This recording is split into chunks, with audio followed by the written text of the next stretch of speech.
Hello and welcome to another installment of How to Do Everything. My name is Tommy Dasilo. I am your host, and today on the show, Scott AUKERMAN is going to teach me how to grill the perfect democracy sausage.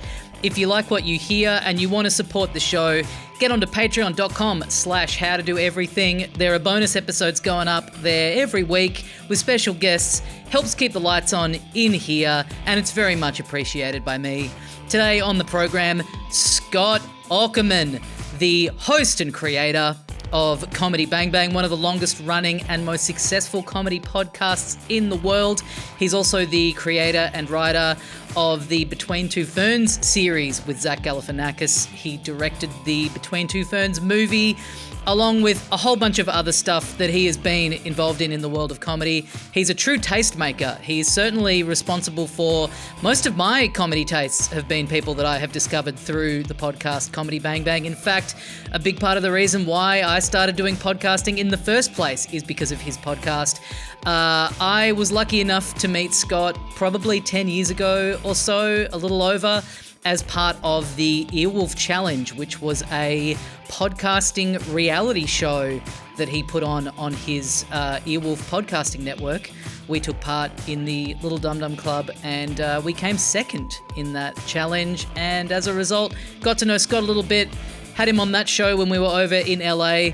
I just bring all of this up to give you some context for a couple of things that come up briefly in this conversation, if you were not familiar with any of those facts. But I was stoked to have Scott on the show. Always have a good time hanging out with him. It actually took us 2 goes to get this episode. We started recording and Scott's internet was disastrous and kept disconnecting him, so we reconvened a week later. I've left the beginning of the chat that we had the first time around at the start of this episode, so when there's an abrupt cut, especially in the video, you will notice that all of a sudden we are wearing different clothes, but that is why. Anyway, let's get into it. This is How to Do Everything with Scott AUKERMAN. I passed this hotel the other night, because you came out to Los Angeles, Los Angeles as some people call it, and you didn't know where to stay, and so you said, well, here's a hotel on Sunset Boulevard that's probably in the middle of the action.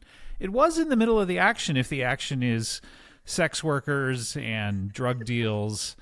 And so you invited me to do a show, and I showed up at this seedy hotel, and I passed it the other night, and I thought to myself, should I have offered to get these guys a hotel, like a better hotel room back then? And I've had this guilt for now. This just happened 2 days ago, let's be honest. So I've been carrying this weight for 2 days. Should I have bought you a better hotel room? No, because actually the part of that story that you're kind of missing out on is that we had already stayed there once before, not knowing what that place was like. And then when you came, it was actually the second time we had ever stayed there because we found it funny what a shithole it was. So by the time you saw us, there were no excuses for the kind of hovel we were in. Oh, okay. But you still invited me. Curious. Yeah. Well, what else are we going to do? Sit in the car park of Ralph's across the street? It was great last week to be on the other side of like someone else having internet issues. Was a relief to not be the cause of it, to not be the one. When you're on a call and like someone says to you, hey, I think your internet's kind of dropping out. It's not your, it's nothing to do with you. It's not your fault. Nothing it's to do not with in your personality, not the way you were raised, but it makes you feel it makes you feel like a pauper in a way. And the problem when my internet goes out is I literally do have like business class internet where I pay more to have internet that businesses have, that like everything runs smoothly, especially during COVID. I was paying for it because we had to do so many Zooms. So to anytime that I'm kicked off a Zoom because of my laggy internet, I just feel like broke or something like that. Right. This is my main thing. I was telling you this last week. In this country, we have famously terrible internet. Like I've been on vacation, like in a hut on a remote beach on an island in Thailand, like sort of middle of nowhere, and had had to do a Zoom call or podcast recording and had better internet service than I have. People are like, Tommy, at home boy, in the middle of the city. wow, you upgraded your internet. No, Yeah, I'm in a HUD in Thailand. I'll tell you one thing I did this week. I voted. Oh yes, still rocking that sticker. No, I just put it in the mail today. Literally, I got my ballot. This is for California. And I got my ballot and I opened it up and there was one question and I was like, is this it? Really? But I put on that sticker after clicking one box. So hang on. They send you an envelope that's got the ballot in it, and it also has the sticker, and the sticker is sort of operating on a bit of an honor system. Like they're hoping, like, hey, don't take the piss. Don't put this on until you've actually done it. It is, and honestly, the last time I voted in person, I went with my daughter to just show her, what civic duty really is. The beauty of the democratic process. She had no idea what was going on, but I used to actually really like going to polling places with my parents. They would have to take us, I think, because the only time they could do it would be at night after my dad got off work. So it was always on election day because I don't think they had mail-in voting. So they would always drive us out there and I would see the people lined up and I would always, I don't know, I have a sort of romanticism about doing it in person, both voting and sex. So, and podcasting. But when I went and I took my daughter, they were handing these out like they was candy. They gave her like 4 stickers. And I'm like, she's not even old enough for this. Yeah. The I voted that's sticker. Years away. It's stolen valor. And I really think that it should be an equitable trade. Like you hand your ballot in, they hand you a sticker. That's what happens. But I could have just taken the sticker and never mailed this thing. It's ridiculous. Look, I mean, I get your, that's a beautiful point about you having the romanticism towards the in-person voting because of going along as a kid. And hey, who doesn't love a sticker? I get both of those things. But they just need a second sticker. They need another sticker for the little kids that's like, and then in really tiny type, cannot wait to be able to vote. To vote, yeah. Or I am in the care of someone who did vote or something. Yeah. I also think there should be 2 stickers for when you get a mail-in ballot. There should be one sticker that says, I received my mail-in ballot. And then once you send it in, then there's a second sticker process that comes to you after that, because it's just ridiculous. But I am walking around. I haven't gone anywhere today, but I've just been dealing with my internet. But I've been walking around with this very proudly in my house. What about an intermediary sticker, one that says "I am currently voting"? So you kind of that would be good. So then, while you're filling out the form, if you're doing it in person, then you tear off that sticker the moment you're done, and you get a new sticker. This is a good system. One hand on the pen, 3 sticker system. On the sticker. Yes. Yeah. 3, and then that's it. But you're right. I mean, I don't know what it's like over there, but here the voting places are often at the local school, and so that's my memory of going to, like, with my parents when they would vote is like, hey, we got to go vote. We're taking a little excursion. Guess what? We're going into your school on a Saturday morning. I'd be like, this feels like a trap. Oh, you guys get to vote on Saturday. Wow. Yeah, typically, it's on it's Tuesdays here, which is just so ridiculous. Something that's become big here in the last few years that I think will only strengthen your view that Australia is like a weird little cartoon island. That's not my view. That's not my view. To the listener, that's not my view. All that stuff you were saying before we started recording, yes, it is. There's a tradition where they'll have like a little barbecue, a little sausage sizzle out the front of the at the front of the place, and it's become this big thing of like there's now interactive maps you can get on in the lead up to an election that show you which of the polling places has the sausage sizzle, and it's become this whole like meme thing of like line up on Saturday morning and get your democracy sausage. People kind of talk about this more than they talk about the actual issues that any of the candidates are running under. That's and it's, fun though. Who is in charge of everything, like buying the meat, grilling the thing? Does it have to be whoever owns the place, or is it like polling people? The government provides it, or I can see that happening. The actual parties getting involved, and then you're there, And, you think you've got an idea who you're going to vote for, and then you're like, this guy, the guy I was going to vote for, he just had the most, like, rank supermarket sausages, whereas the other, hey, they're really right-wing and their policies are, like, I think, objectively quite evil, but I think it would have to be a nice little chorizo going on. It would have to be the states involved because, it would be illegal to do that if any certain party... Here in the States, it would be illegal of just one party to go like, hey, we're cooking up sausages. You have to be a certain number of feet away from the polling place to even like approach anyone or have a sign or anything like that, So sometimes people will come to vote here in the States and they'll be wearing like a T-shirt that says, I'm with her, Hillary Clinton or whatever, and they'll ask you to take it off or cover it up and stuff like that because you're not supposed to. Once you get in there. Once you're within, even if you're in line, once you're in a certain amount of feet from this polling place, you can't be advertising for a candidate and stuff. So, and that's what makes our government so great. It's all going tickety-boo, isn't it? Get the sausage sizzle in, honestly. That might fix a few things up. Honestly, that is something that your country, that's on the plus side for Australia because, and there's so many minuses but that one makes up for them all. That makes up for the bad internet. The fact that once every 3 years we get a little sausage when we go to fulfill our civic duty. Hopefully just the internet's going to get worse in other parts of the world and then we can catch up. That's the dream. Well, we're fast approaching dead internet, as they say, where every page you go to on the internet is of no use to anyone anymore. And I did hear a theory a couple of days ago that is actually kind of hopeful, which is that once things become so bad on the internet where nothing is trustworthy, like AI comes around and you can't, like right now already when you Google search something, if you don't do the -AI, it'll give you the AI summary, which is like 50% of it is wrong, It's always wrong. Yeah. It's mind-blowing. So not only that, but like with AI just making videos, and deep fake videos and all this kind of stuff, that at a certain point, no one will trust anything on the internet, and that will actually be kind of a reset for people where they won't be spending their time on the internet anymore because it's like, what? I'm just reading a whole bunch of fake stuff all day. You know what I mean? They'll just kind of throw it away. So that's one theory, but I don't know.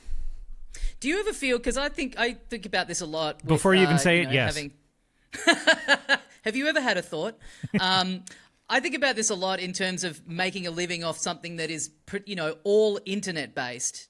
People would always say, oh, you do this podcast and what a great way to make a living because it's just you control all of it. And I always felt like, but there's something so sort of unsettling about this body of work and, my livelihood existing in something that is intangible and doesn't exist. I always used to say to people, like, I literally have fears about, like, what if it just gets disconnected one day and the internet's over and then, like, what am I going to have? What am I going to do? That was actually for a minute when I directed a movie called Between Two Ferns, the movie.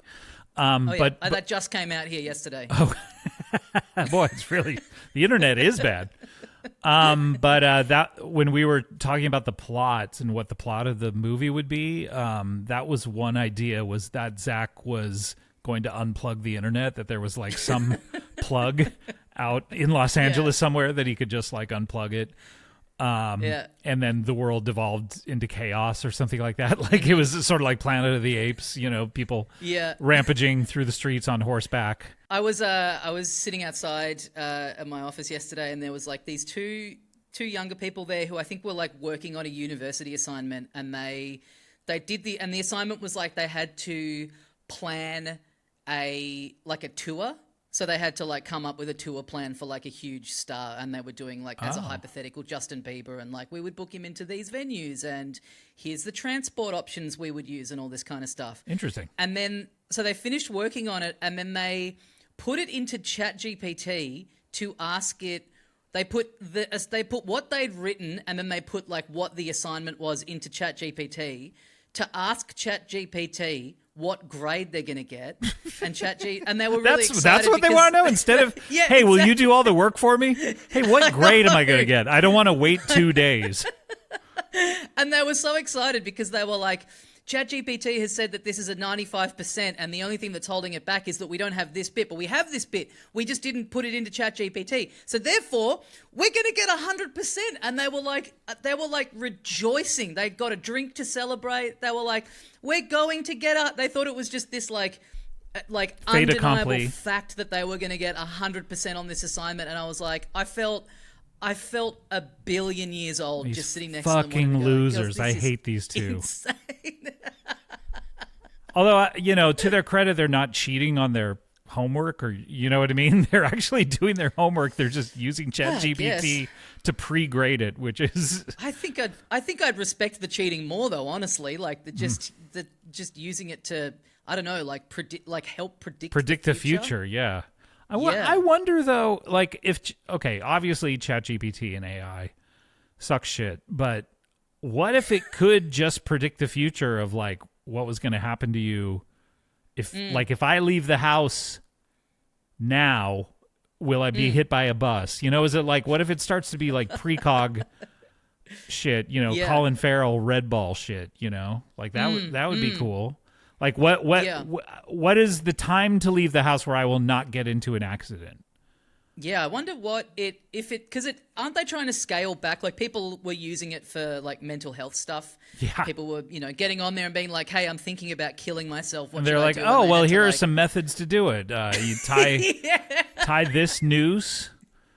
Yeah. Yeah.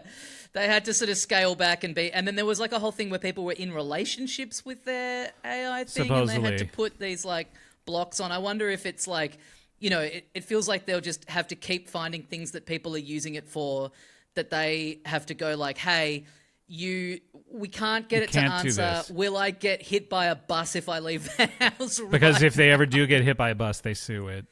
No, I mean, and now they're using it to sext people. That's the new big announcement.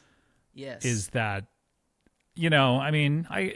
every technology that is invented, it's like, how's porn going to get involved is like one of the first questions. So I remember when DVD menus and like being able to push a button to fast forward on DVDs, like taking you to another camera angle and stuff like that was invented. The first thing, it was like, okay, let's get some porn in on this.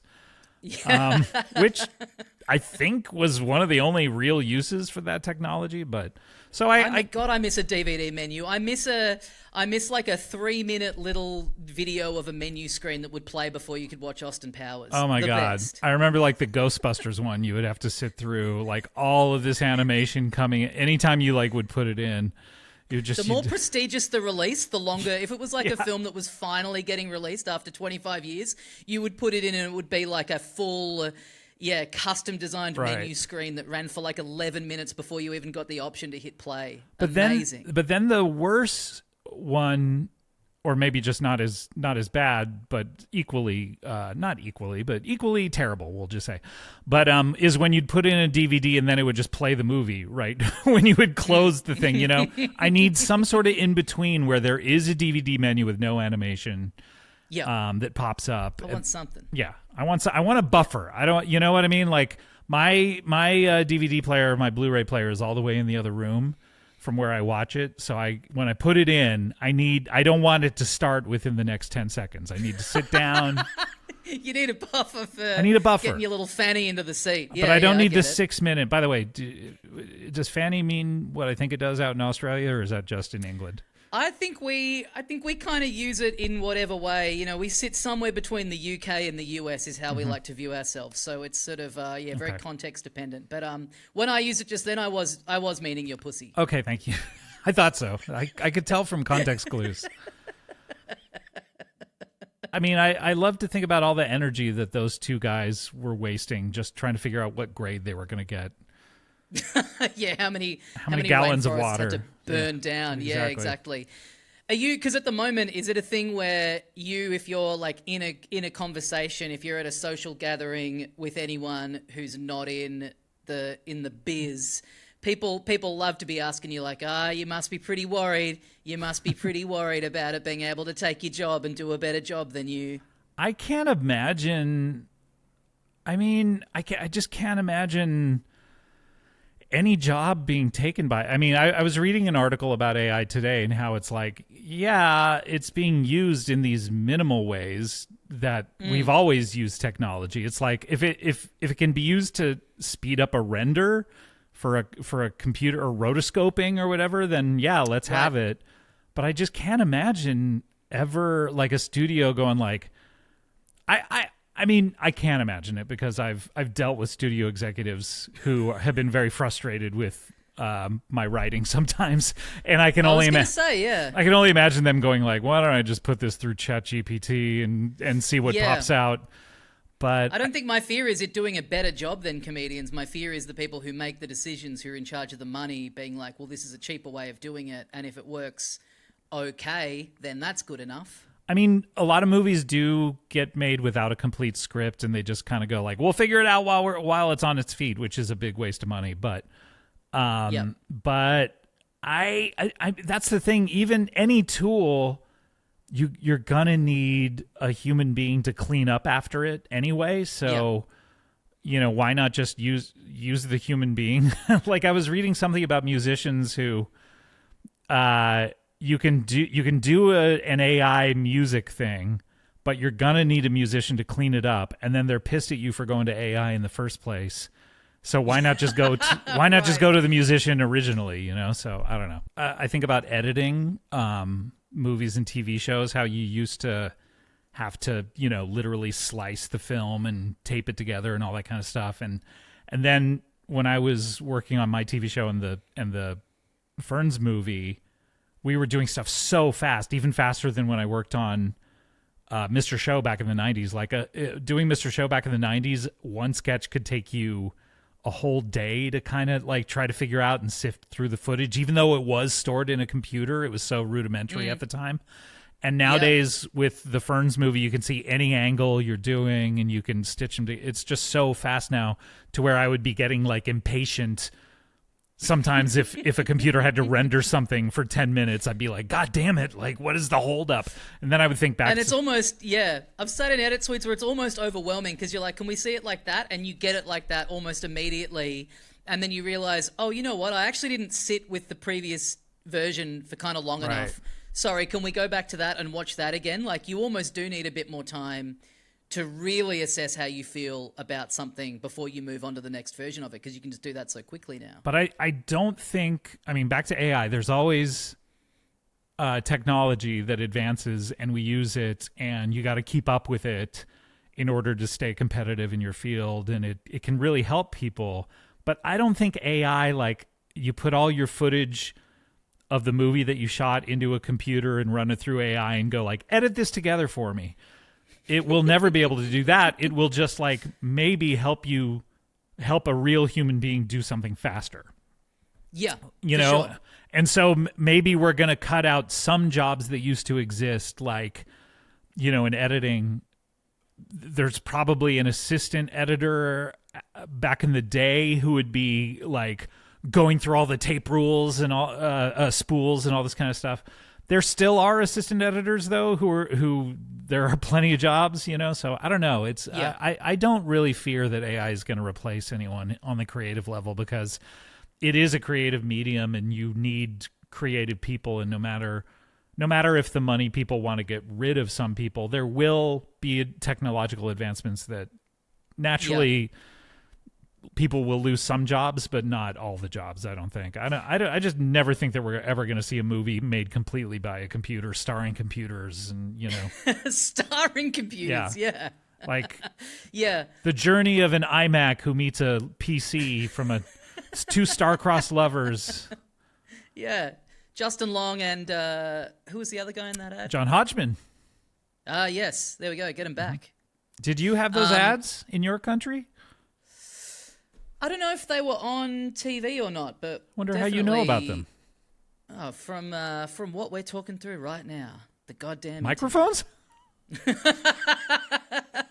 I think you're right. I mean, I guess with wherever this AI thing does end up kind of landing, I do think we are in the most frustrating period of it at the moment, where you're just constantly having to like read think pieces about it and read these like shithead tech bros being like, this is our goal, is to make a thing that is entirely in AI, and like once it all levels out, then fine, whatever it is, we can deal with that. But it's this midpoint of it that's the most. As someone was saying, like, if AI could do a thing, the tech bros would sell you that thing.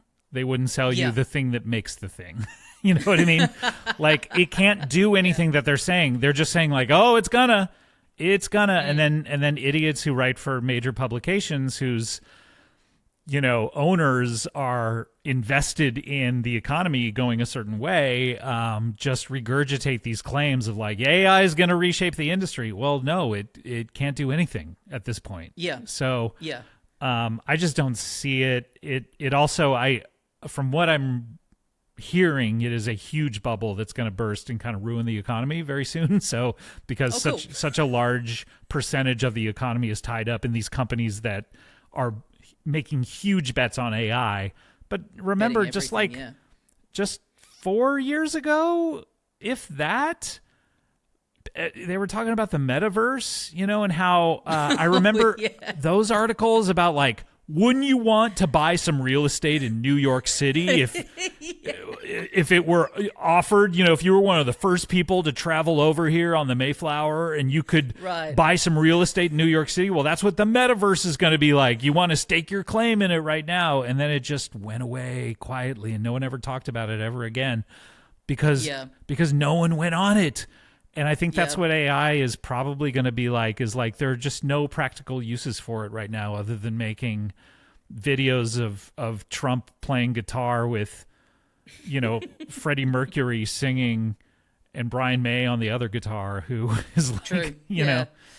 But I wish the metaverse had have taken off, because how much more fun would it be to be doing this podcast right now if we both had big headsets on and we were hanging out in bloody Agrabah from Aladdin, just chilling, you know? It'd be so much more fun. I do, and you know, not to call this person out because I think they meant well, but I remember a fan asking me when I was on tour about like, you know, I make fun of the metaverse or whatever. This is when it was still happening. Yeah. But he was trying to convince me like you should be doing Comedy Bang Bang shows in the metaverse, and I was like, I just don't see it. I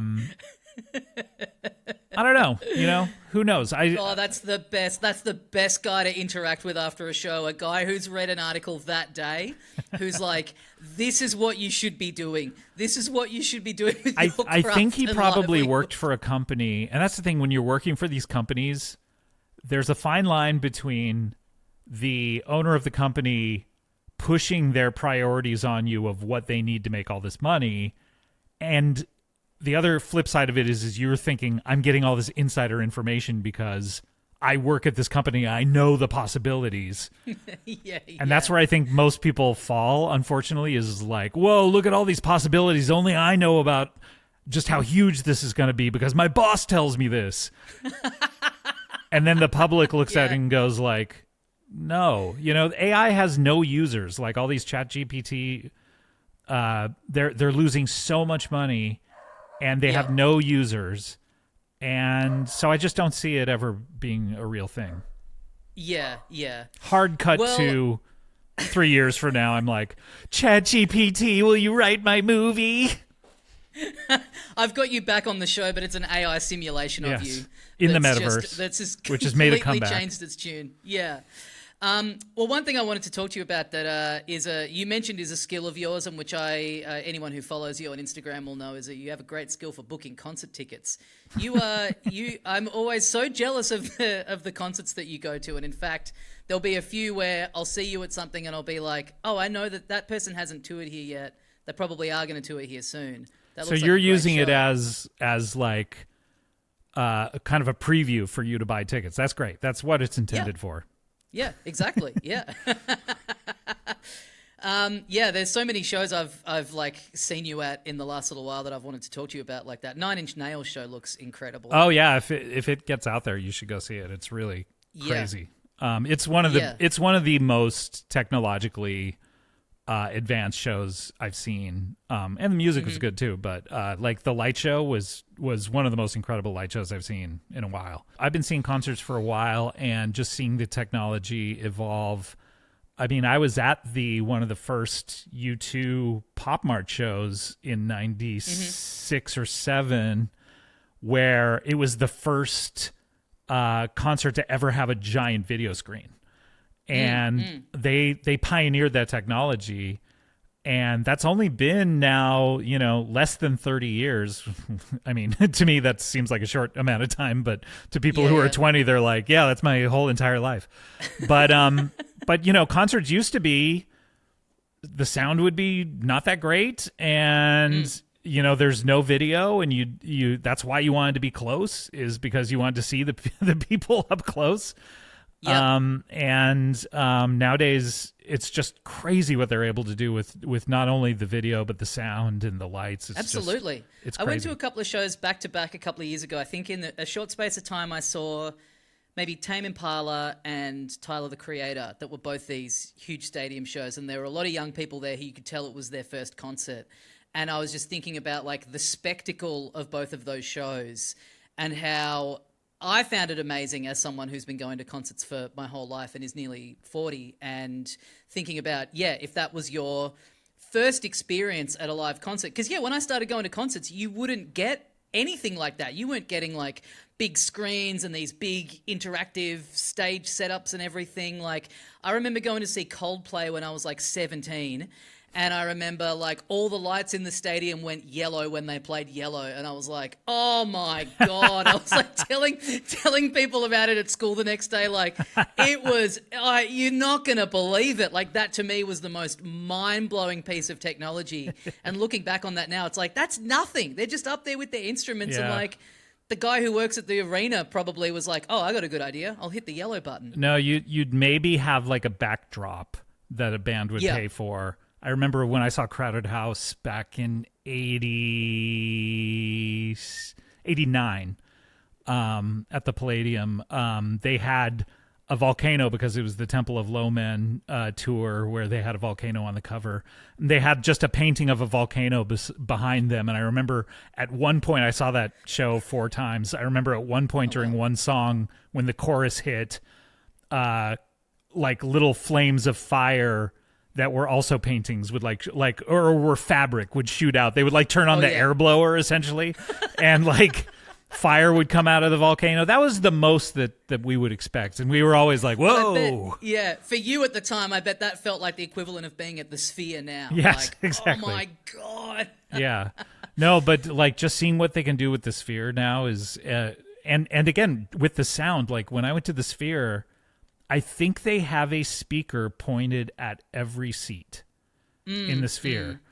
And I might be talking out of my ass, but I'm pretty sure that someone who worked there told us that. So it's just like, it's fucking crazy. I think I've heard that too. Yeah. I'm so keen to. I've had like multiple like late night chats with people in the last like couple of years where we've had a few beers and it's 2 a.m. and we're talking about like some band we both like that's coming up at the Sphere. And we're like, man, let's do it. Let's get up tomorrow and let's just book. Let's just go for like 3 days, go to Vegas, go to see Dead and Company at the Sphere and come back. And none of them have come to fruition. And I'm because it would deeply regretful. I got to do it. Wouldn't it take you 16 hours to get there or something like that? I mean, it's like you're in the middle of nowhere.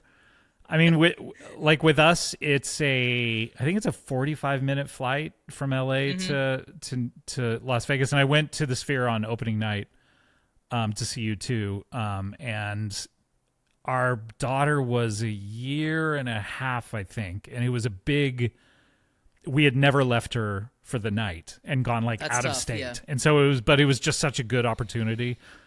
No one had ever seen the Sphere or what it could do or knew what it was about or whatever. So it was just like, okay, let's go to this thing and we'll come back in the morning. And, but that's only a 45-minute flight. Do you think you'll tell that story in your speech at your daughter's 18th birthday? I think probably. I'm workshopping it right now on your podcast. I hope you don't mind. Didn't seem to really hit as well as no, I liked it. But I'd heard it before on your podcast where you talked about going to the Sphere. Oh my! You got to stop listening to all my other podcasts if you want to hear new stories. My digital footprint, the digital footprint of my child. No, I mean, but that's part of the excitement. It's like a kind of a bucket list thing is to do a very extravagant international trip to see a band that I don't think are going to come out here or, are reuniting just very briefly. It does seem like you guys get certain tours, though, that never come out here, Like, I remember really being jealous, first of all, of England and all the tours that, would only be out there. And it's just too expensive for certain bands to come out to the States, so we would just never get to see them. But I do also remember a lot of tours that just were happening in Australia that I was just like, man, it would be so great to live there because they're never coming out here. But, oh, really? Like who? Well, there were a certain amount of like Crowded House tours. I remember Neil Finn tours sure. where it's just like, oh yeah, we're just doing a short tour of Australia for the next 3 weeks. And it's such a huge production for you guys to come out here that, I mean, you remember you stayed in that hotel on Hollywood Boulevard. Yeah, in that rat's nest. Yeah. There was like a very funny period because we are for our population, we do get like most big tours. Like we are a place where I think like relative to the number of people that are here, people really do come out for shows, which is great. So it is worthwhile for, big bands to tour here. So it's like pretty rare that we do miss out on stuff. There was a period like at the beginning of the pandemic where early on, we sort of got it down to where there were like no recorded cases in this country and we were back open again. And at the point where everywhere else was fully locking down. Right. And so there was like a 3-month window where bands were like, all these bands were booking tours here because they were like, okay, that's going to be literally the only place we can tour and play. And then bringing COVID into the country. Right. Well, I think the deal was like you had to quarantine for 2 weeks. But there were all these bands signed up that were like, well, it's better to go there and sit in a hotel room for 2 weeks and then be able to tour and play than spend a year not doing it. And so there was this period where we were here going like, man, we're like the promised land. How good's this going to be? And then a couple of cases got out. The story was that there was someone in quarantine who had it and she had sex with one of the security guards at the hotel and then he took it home to his family and spread it and then that kind of shut down the whole country. That's the rumor is that's how our second big wave got started and pretty much everyone in the country just believes that as fact, that's what happened. It sounds like facts to me. I mean, that's the most likely thing to happen, quite honestly. Exactly, yeah. One thing I heard about Australia, I think, is that when you're touring from the U.S., you have to like put all your sets and equipment and stuff on a boat and then ship it out there or something like that.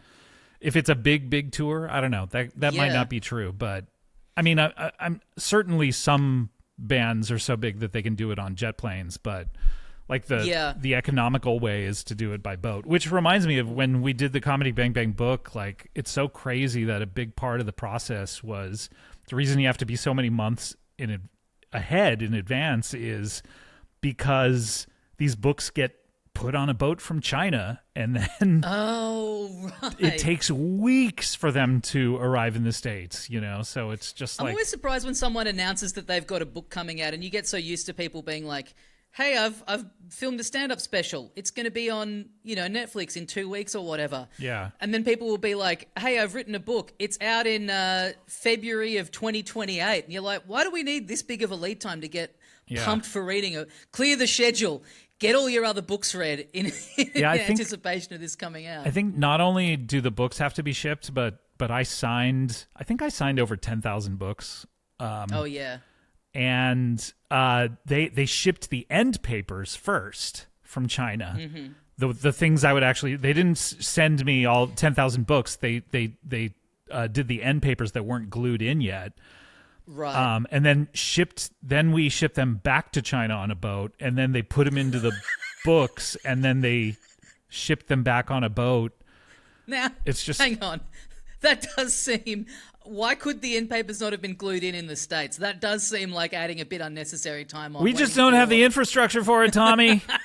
We don't have those factories yet, but boy, with all these tariffs, We're gonna get some nice 13-year-old boys to start gluing pages into books. But yeah, so is that your role in the household? You're the concert ticket booker. The presale is such a weird thing where they don't put the best tickets on sale for the presale. And that's the other thing. There is a certain theory from people that you should never buy tickets to anything until the day of, because tickets will always be way more expensive before the day of the event, and you'll find just so many tickets available for rock bottom prices, better seats on the day of.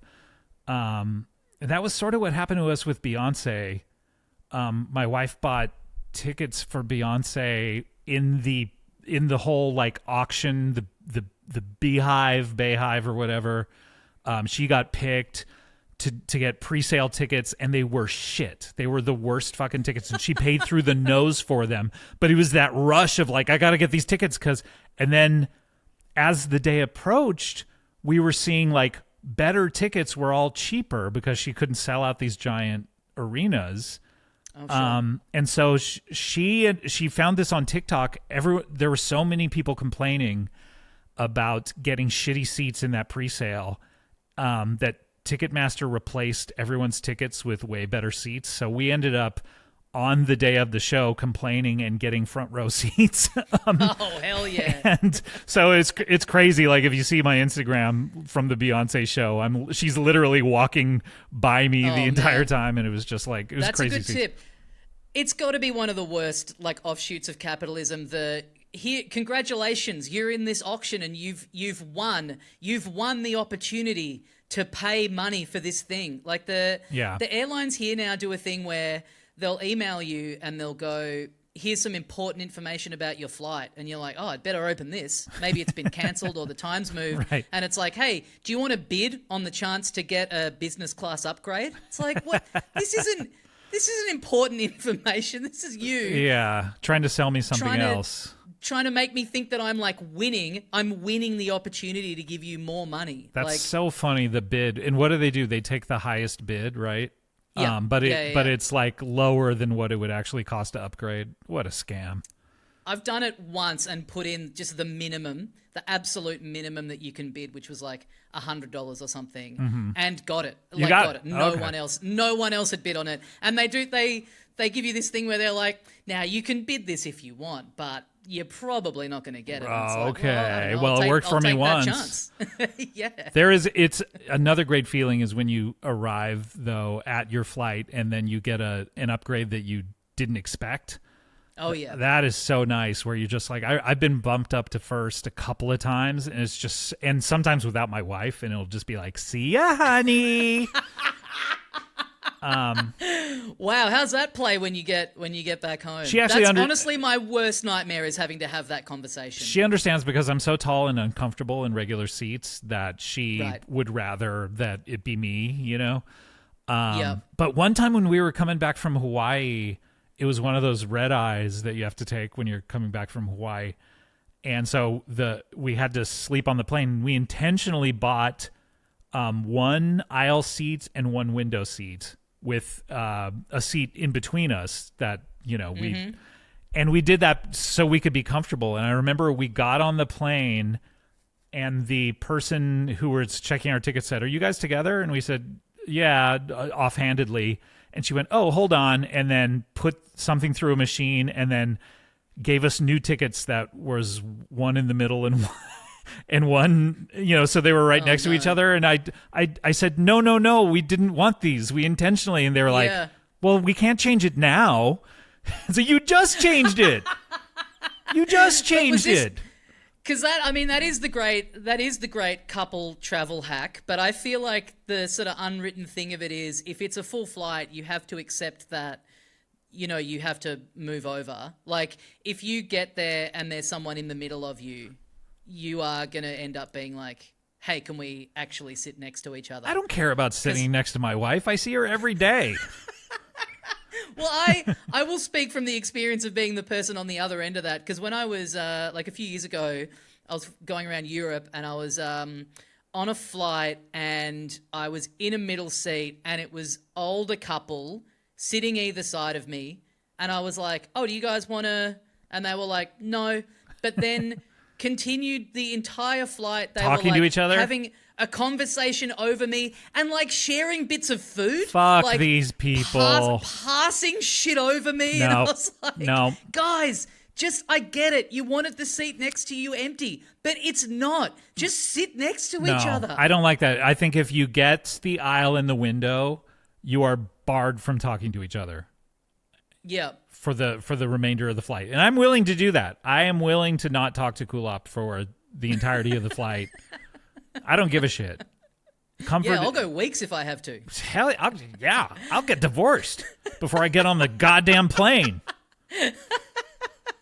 My partner, when we book flights, it's always like, oh, we're not at that point yet. We haven't been together that long where where one of us is able to make the call of like, hey, let's just sit on opposite ends of the plane. So we'll go window and middle, because I love the aisle. Everyone hates the middle. I'm always middle. And at like every flight we've gotten, she's like, oh, you take the middle for one and then I'll take the middle for the connecting flight. And then it gets to that connecting flight and she's just, oh, well, it actually technically says my name on the window seat. So I'm going to take the window seat. And she'll tell people like, yeah, we book in for, but we mix it up. I'm like, we've never mixed it up. Like I've been in the middle on every flight, but you can't bring that up. You can't take that inventory. You can't make it known that you are keeping score of everything that's happened in the relationship. Unless you wanted to say it on a podcast and that she might listen to. The coward's way out. Yeah, the coward's way out. Yeah. No, she's never listening to this. Yeah, this public forum is my safe space. I honestly feel like that. Like my wife would rather die than listen to one of my podcasts. I feel like so I can say anything on these. And she'll never hear about it. Maybe this will be the first. Maybe hearing you on an Australian podcast, she'll think, "Hey, you know what? This is different enough." I cannot imagine her listening to this ever in her life. Like even if I were to die suddenly, and she misses me so much, that a la Ghost, she'd be watching old videos normally or something. She will never play this podcast. What if you went missing immediately after this recording? And so it's like a real great true crime thing where there might be some clue. There might be some clue over the hour of us chatting that maybe you left into the recording, like, someone knocking on the door behind me going like, hey, do you mind if I murder you? Yeah. Do you think she'd then? I don't think so. I don't think she would even know how to access podcasts from Australia. They don't have podcasts there. It's a whole different system. You got to plug into a different. Yeah. The ones and zeros are backwards, right? They go the other way around. Yes. But they're ones and zeros, so they look the same either way. So it's very handy. It's very handy. Hey, tell me briefly about. I was interested in this. That when you were was it high school that you were you did like poster design for your friend running for office. I did. Yeah, I was. My friend was running for student body president. Do you have presidents in Australia? I don't really know. It'd be student body prime minister down here. I can't imagine. But he was running for student body president, and I was an artist growing up. That's what I wanted to be was like a cartoonist or an artist. But I was interested in like visual design, so I noticed that, and I don't know whether you had this, but anytime anyone would run for student body office, they would have like a night sponsored by the school where it was like poster night, and you and all your friends would go and like spray paint these giant posters that would travel the entire like hallway, and I noticed no one would ever look at them. Like they all looked exactly the same, and they were so visually unappealing that I was just like, there's got to be a better way to attract people's attention. So what I did was I made just sheets of paper that said Washington, period, Lincoln, period, and then my friend's last name. Washington and Lincoln, for those of you in Australia, are American presidents of some renown. Oh, sure. Thanks, yeah. But it was just on a sheet of paper, regulation sheet of paper, and then I Xeroxed thousands and thousands of them, and instead of and they would give you poster space. They would give you like a certain amount of space on the billboard in the hallway, and everyone had the same amount of space. But instead of just one giant poster that said the person's name, I did thousands and thousands of just these little tiny sheets of paper that said this. And it was so visually striking. No one had ever seen anything like this before. But it was like, it was kind of like, advertising on street corners and stuff like that. But no one had ever done it because everyone was just in the spray painted posters tradition. And he won, and I take credit for it. But he was also popular, so maybe he would have won anyway. But a lot of people did comment that was the best campaigning marketing that they'd ever seen at the school. You know what you're making me realize is that I've seen, storylines in American shows about the student body president, like elections and like the other students voting. Mm-hmm. And at school here, we would have school captains, but they would just be decided by the teachers. It was just sort of picked. Like you're kind of making me realize that in Australia we have like a bit more of like a dictatorship when it comes to there's no freedom of choice. The students aren't getting to pick who the school captain is. It's just hey, this is sort of the smartest kid. This is sort of the biggest kiss ass, so he can be the head of the school. And maybe it's a better system. I mean, honestly, that kid who I won him the presidency was expelled from school a few months later and had to be replaced. So it's like, I don't want to get into that, but. Okay, sure. But it was, I think maybe true democracy doesn't work as well. Popularity contests aren't maybe the way to solve problems. I'm not sure. So you wanted to be like a cartoonist, do all that kind of stuff when you were younger, and then you've had this, huge comedy career. But now you've kind of, I guess, more recently come full circle, because what I'm fascinated is that you, in the last little while, you've been writing Spiderman comics for like sorry, that sounds like just you've been doing it as fan fiction, but like officially canonical Marvel. I've just been sitting in my room writing Spiderman comics that no one ever looks at. I wrote like your auntie. Yeah, you've been writing your little comics. I wrote like 40 issues of Spider-Man, and it was really fun. And Marvel put it out, and it was fun, like doing a regular comic. Because everything I'd ever done was like one issue here, one issue there. So to do a continuing series was a lot of fun, and it was a big like writing challenge for me. And I think I learned a lot, and it sort of made me weirdly fall back in love with writing, because writing in Hollywood is such a chore in one way. Of you're quite often writing and don't think anyone will ever see what you're writing, because either your movie won't be made or no one will buy it or what have you. So this was fun because it was like, no, this is weekly. This Spider-Man comic is coming out every week, and you need to turn it in every week. And if you write it, people will eventually read it. So it was a lot of fun. And then it got canceled in the middle of like about a third of the way through. And was doing that something that had kind of always been on your mind, like since you were a kid, something you'd kind of been like trying to make happen or wanting to make happen, or did it happen a bit more like I used to write and draw my own comics when I was a kid, and I always thought that I was going to be a comic artist or a cartoonist or something. And I was the best artist in my elementary school, and then the best artist in my middle school, and then our high school was combined of like 3 different middle schools, and there was one guy who was better than me, and we were like the 2 people in our high school who were really good artists, but he was better.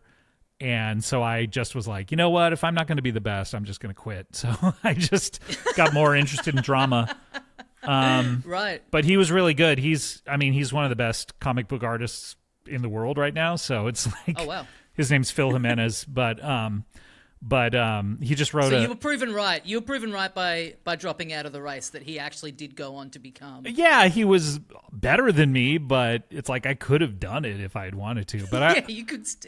But I think that I was getting so much like encouragement from acting and stuff like that, I just switched over to there. But it is funny because I have always wanted to do comics, and both of us from that high school have worked in the field. Him with way more success. I think he just won an Eisner, and Sure. But and I wrote a comic that got canceled, but I think we're equally as successful. Yeah, you're in the same. You could still attend the same awards ceremony. Sure. Presumably, yeah. Although it's interesting asking people for this show, asking comedians like what's the first thing you remember being good at, and drawing comes up like 90% of the time. It's always you would think it would be like, oh, making classmates laugh, but it's like it is such a common thing that, I mean, obviously there's so much crossover in comics and cartoons and doodling and comedy and making people laugh professionally, but yeah, I remember back in comic books that you would buy, there would be this what they would call an art test, and it was like, I remember there was a frog or a turtle. No, it was a turtle, and it was like, hey, draw this turtle and send it in, and we'll tell you if you're eligible to like go to our art school, you know. Yeah. And I remember being 5, I think, and drawing it. It was kind of fairly easy for me. I was interested in art, and I would draw, and so I drew it, and I showed it to my parents, and they were like, "Oh wow, like that looks exactly like the thing, right?"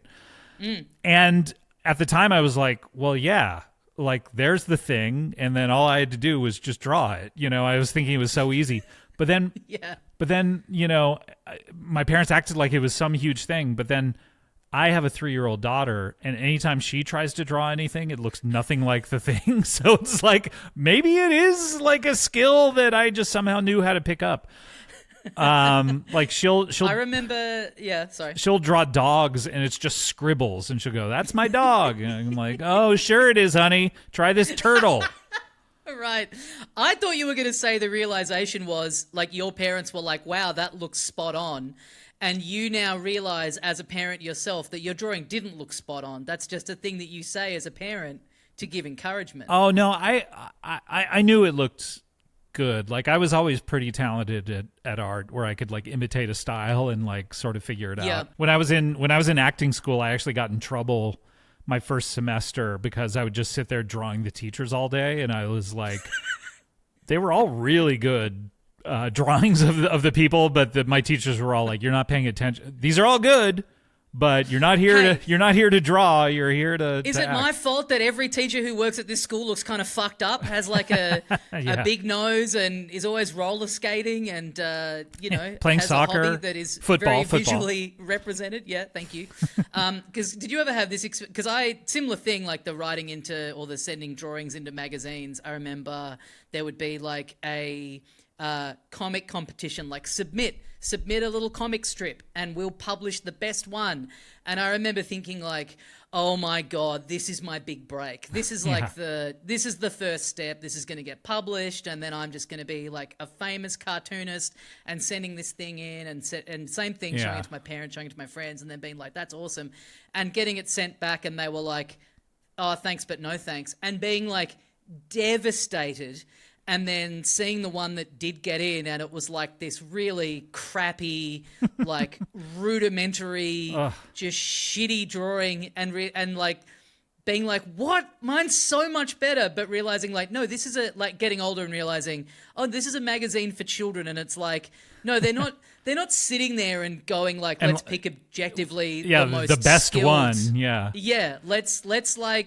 Let's give a little encouragement. Like, yeah. When I was 13, I would very heavily influenced by like Mad Magazine. I would do my own sort of like strips of whatever popular TV show. Like I think the A-Team, right? I would do a parody of the A-Team, and I would cartoon it and write it and put jokes in it and stuff like that. And I remember my friend looking at it and saying, it was a guy I didn't even really know, by the way, all that well, but he looked at it and went like, whoa, this is really good. My uncle works for, I think, Cracked magazine or something like that, and I think they'll publish this. And I was like, whoa, how much would they pay me? And he was like, I think they pay like $150, and which at the time was so much money. And I had a paper route at the time that I constantly would have more papers delivered, and I would forget to cancel everyone's subscriptions when they would cancel. So I was always in the hole. I was always in the red. Right. So I always owed them money instead of making money after doing all this work. Yep. So I was like, oh, this will solve all of my financial problems, this $150. And I remember for months sitting there waiting for this guy to come up and go like, hey, my uncle, says yes, he wants... The big day has arrived. Yeah, the big day's arrived. I remember it was months and months and months of me going like, when is this going to happen? I need this $150. And then one day it like popped in my head. I was like, oh no, this isn't happening. Why did I think it would? Like, it's been months now. Some offhand comment made me count on this $150.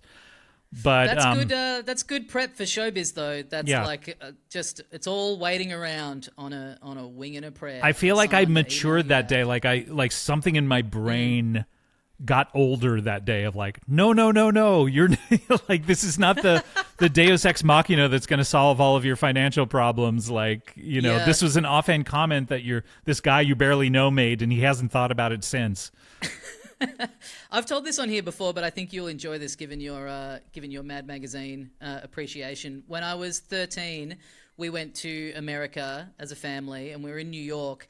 And maybe 6 months before we went on this trip, that episode of The Simpsons where they go to New York and Bart visits the Mad Magazine office had been on. And so we get to New York, and my dad looks up the Mad Magazine office in the phone book in our hotel room and is like, let's do what Bart does. Let's go down there.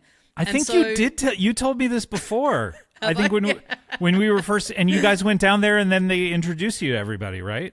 Yeah, but Dad was like, I bet this happens all the time, and they were like, this has never happened. Right? No one ever comes down here. That is. And Dad really thinking like, I bet now that they've done it on The Simpsons that the jig will be up. I think about that sometimes, that story, and you told this to me, probably a decade ago.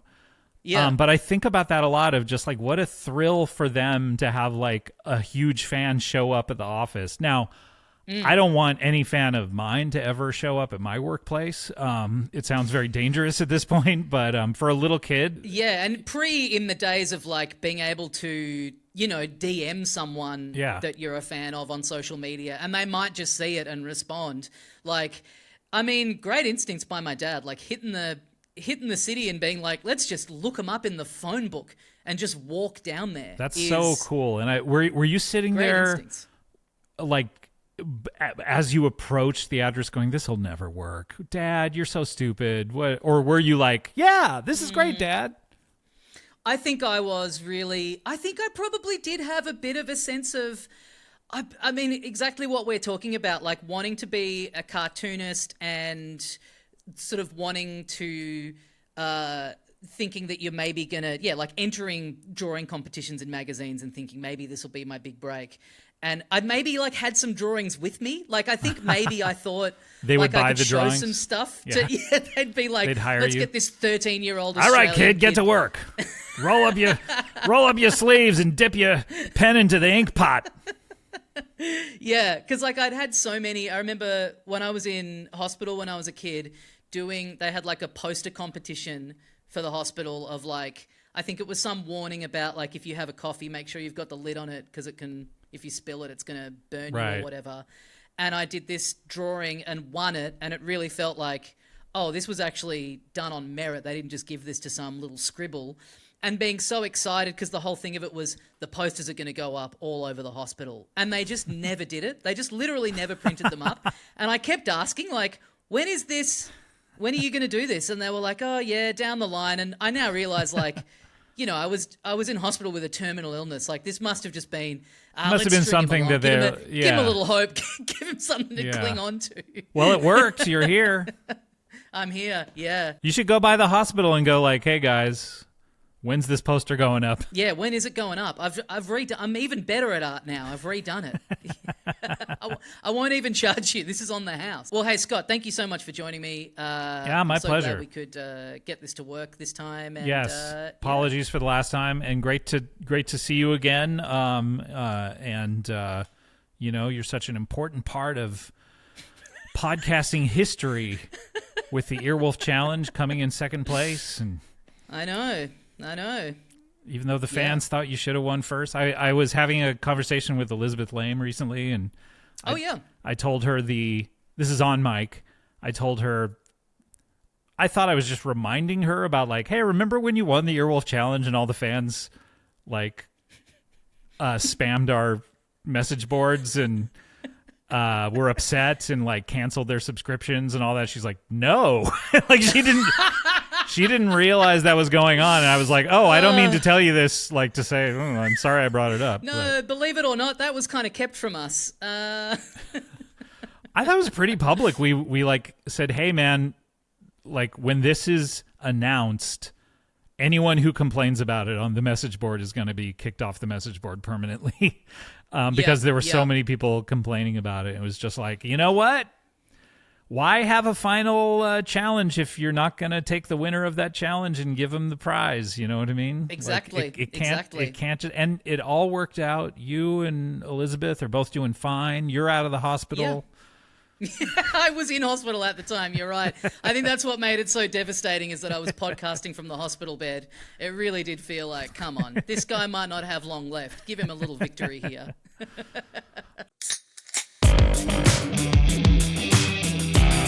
Scott AUKERMAN there. Great stuff. Was thrilled to have him back on the show. In spite of the very difficult internet conditions that we were working through at the start of that episode, we pulled it together a week later and had a super fun chat. I hope you enjoyed listening to it as well. As I said up the top of the program, if you would like to support us, you can get onto patreon.com/howtodoeverything. Bonus episodes coming out the wazoo up on there. I just did a couple with Dave Anthony and Gareth Reynolds that are on there. There's a couple coming up in the next couple of weeks with Brett Blake and Bron Lewis.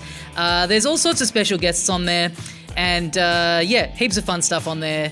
Great way to support the show for just a few bucks a month. Hugely appreciated by me. Thank you to everyone who is on there. If you can't afford to get on there, that's fine. Maybe recommend the show to someone. Leave a nice review on the podcasting app of your choice. Share the show on social media. If you want to find me on Instagram, it's at howtodoeverythingpodcast. Always love hearing feedback from people after the eps if you're enjoying it. Guys, thank you once again for joining me, and I will see you next time for more How to Do Everything. Bye.